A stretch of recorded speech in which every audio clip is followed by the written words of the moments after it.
घुमावदार पहाड़ियों और हरे भरे जंगलों के बीच बसे एक सुंदर गांव में भोला नामक एक गरीब किसान रहता था। गरीबी के बावजूद भी भोला के पास एक गाय थी जिसका नाम सुंदरी था, जो पूरे गांव में सबसे असाधारण गाय थी। वह सबसे अधिक दूध देती, जो भी उस दूध को पीता ऊर्जावान हो जाता। उसके दूध में अद्भुत जादुई शक्तियां थीं। भोला अक्सर अपने जादुई दूध का उपयोग छोटे करतब दिखाने के लिए करता था, जैसे कि टूटे उपकरणों को ठीक करना, बीमार जानवरों का इलाज करना। भोला पूरा दिन अपनी फसलों की देखभाल करता और सुंदरी की सेवा करता। एक दिन भोला के मन में विचार आया कि क्यों ना इस दूध की सहायता से वह गांव का विकास करे और जरूरतमंद लोगों की सहायता करे। सुंदरी के जादुई दूध की चर्चा दूर देश तक फैलने लगी।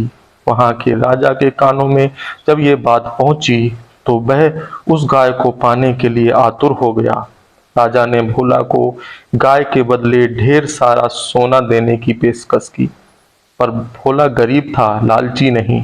उसने राजा के लोगों को साफ इनकार कर दिया कि वह अपनी गाय किसी कीमत पर नहीं बेचेगा। एक दिन एक रहस्यमयी बूढ़ी औरत भोला के खेत में आई। भोला उसे जानता नहीं था, फिर भी उसने बूढ़ी औरत पर दया दिखाई, उसे पानी पिलाया।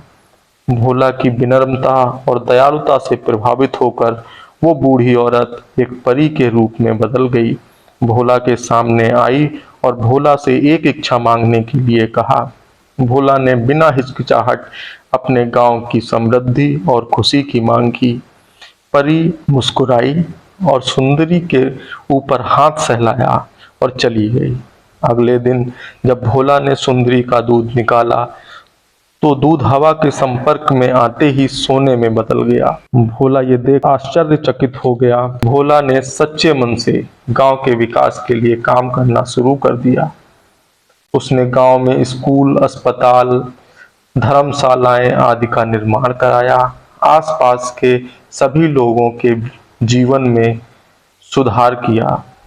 ग्रामीण समृद्ध हुए और सद्भावना में रहने लगे। जैसे जैसे साल बीते, राजा के मन में लालच आया। उसने सुंदरी को चुराने की तैयारी की। रात के समय राजा के कहने पर गुंडे भोला के घर गाय चुराने पहुंचे, पर भोला जाग गया। उसने सभी को समझाया कि राजा तो धनवान है, अधिक धन का वह गलत उपयोग ही करेगा, लेकिन यहाँ हम सब मिलकर गांव के विकास का काम कर रहे हैं। यदि आप लोग भी इस कार्य में सहयोग करना चाहते हैं तो ये गलत काम छोड़कर हमारे साथ आ जाइए। उन गुंडों ने भोला की बात को समझ लिया और गांव के विकास के नेक काम में लग गए। एक दिन गांव वालों ने एक ड्रामे का मंचन किया, जिसमें देखने के लिए राजा को भी बुलाया गया। ये नाटक करुणा और दया पर आधारित था, जिसे देखकर राजा का दिल बदल गया और वो भी करुणा और दया की भावना से भर गया। राजा ने पड़ोसी देशों में समृद्धि और खुशी लाने तथा अपने रिश्तों में सुधार के लिए सभी लोगों से सद्भावना की मांग की। इसी प्रकार जादुई गाय और उसके मालिक भोला ने पूरे देश में दया और करुणा को फैलाना जारी रखा और ये साबित किया कि सच्चा सुख धन की भौतिकता में नहीं, बल्कि त्याग और करुणा में है। जो हम दूसरों के साथ करते हैं वही ईश्वर हमें प्रदान करता है।